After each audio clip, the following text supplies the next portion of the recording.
Thank you, Wycliffe.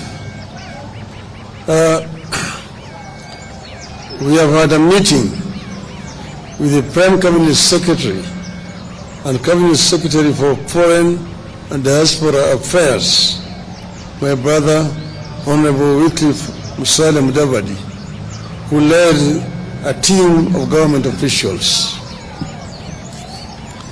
This was in regard to my candidacy for the African Union Commission chairmanship. I wish to reiterate the obvious, that I am vying for a position in Africa, not in the government of the Republic of Kenya. But I need the endorsement of the government of Kenya for that African position. At this meeting, we exchanged notes on the state of the quest so far, the preparations from my side and the government side, and the next steps that require to be taken. The Honorable Prime Cabinet Secretary shared with me the situation and levels of preparation and commitment in the government. I have been very encouraged by the number of senior government officials offering to be part of this journey, out of an understanding that we are in this as Kenya and not as partisan political parties. I appreciate the offer of support.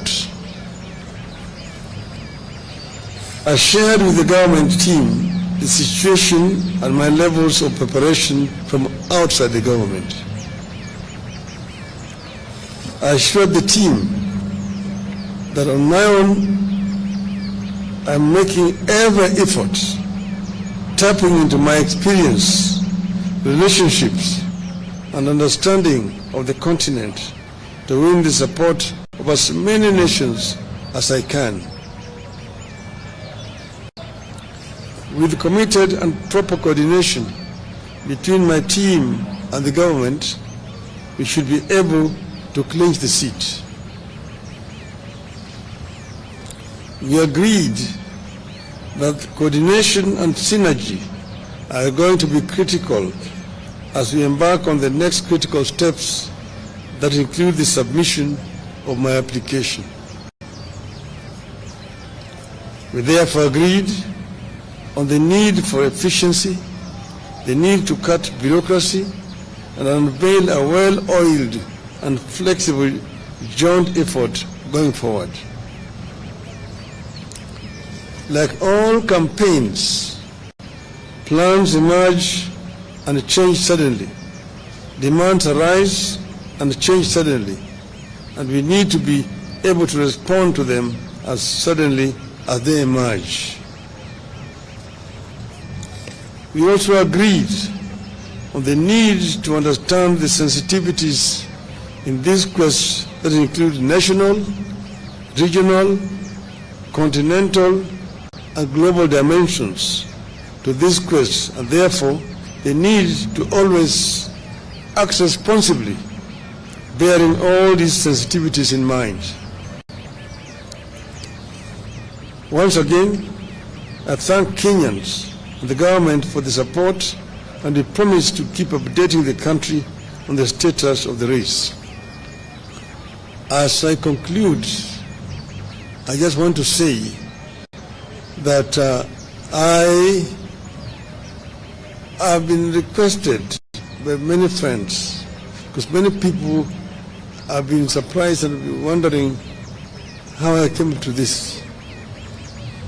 Many of my friends from outside Kenya approached me and told me that this position of AU chairmanship is becoming vacant next year. They have looked around the continent and feel that among the people who may offer themselves, you have the best credentials to take this organization forward. After lots of soul-searching and consultations among my colleagues and friends, I made the decision to agree to accept the requests. As you know that I had been the African Union High Representative on Infrastructure Development for 5 years. That position gave me an inside picture of what is happening in the AU, what the potentialities are in the AU, what are the challenges, and what are the weaknesses that they exist there.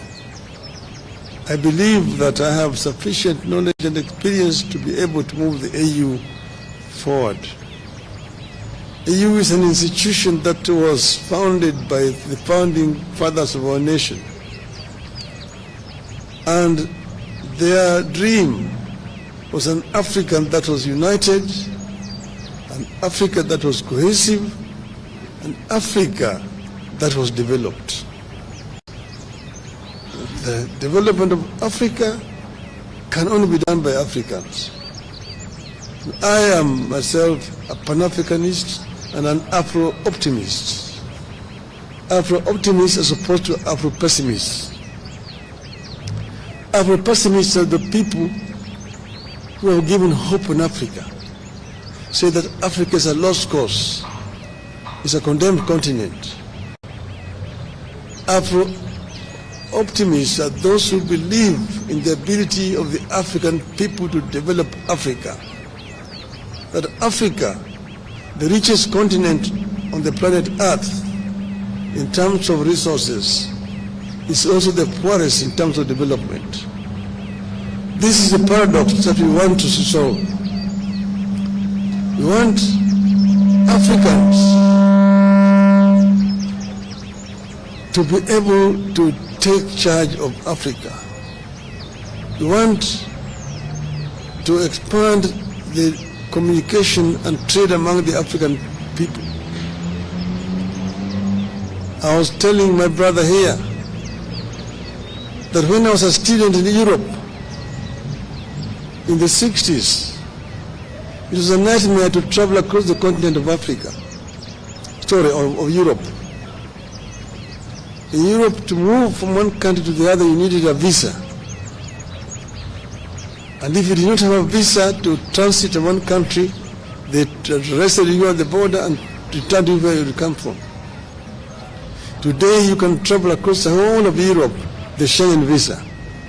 You want to enter somewhere and you can go to all parts of Europe. Yet in Africa, you still have a problem. Aliko Dangote, one of the most prominent African businessmen, was saying just the other day that he needs 35 visas to travel across the continent of Africa. His French counterpart, who is his competitor, does not need, using a French passport. With a Nigerian passport, you need 35 visas to travel on the continent of Africa. You ask yourself, why? Why can you not have one African visa? It can be done. We can connect the whole of this continent. And that's why I've been talking of the story of African lion. That the African lion must wake up now and claim the 21st century as the African century. Thank you, ladies and gentlemen.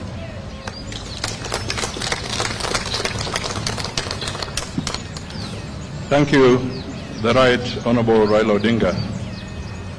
Ladies and gentlemen,